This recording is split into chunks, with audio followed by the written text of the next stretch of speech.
Hello, and welcome to the Cambridge Historical Commission. I'm Emily, the Assistant Archivist. And I'm Meta, the Digitization Assistant. Today we're going to be looking at some materials we have in the CHC archives connected to the temperance movement in East Cambridge. East Cambridge was really a hotbed of temperance activity in the early 19th century. The first thing we're going to be looking at is this constitution of the Cambridge Temperance Society. This was published August 12th, 1834, which you can just barely make out right at the bottom.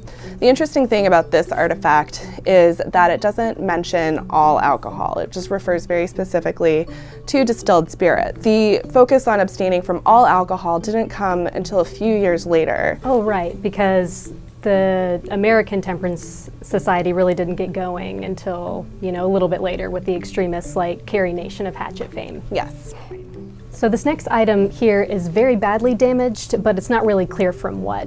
It's hard to tell, but it's actually a pledge of total abstinence produced by the Irish Total Abstinence Society in 1849. And right here on this cross is the pledge, which says, "I promise with the divine assistance to abstain from all intoxicating liquors and to prevent as much as possible by advice and example intemperance in others."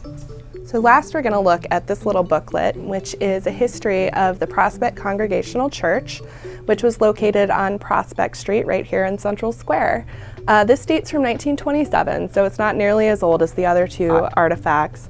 But what happens here is there's a paragraph devoted to the church's involvement in the temperance movement. So 1927 was about halfway through Prohibition. The church had been involved for a very long time, and they were clearly very proud of that fact. Prohibition was passed in 1920. It turned out that it was a terrible idea and resulted in a lot of social ills like smuggling operations and the rise of the mob. Like bathtub distilleries. Yeah, all sorts of bad stuff. Not a good time. Not a good time. So if you're interested in learning more about temperance in Cambridge, or if you want to learn anything else about other aspects of Cambridge history, feel free to come and pay us a visit at the Cambridge Historical Commission. We'd love to have you.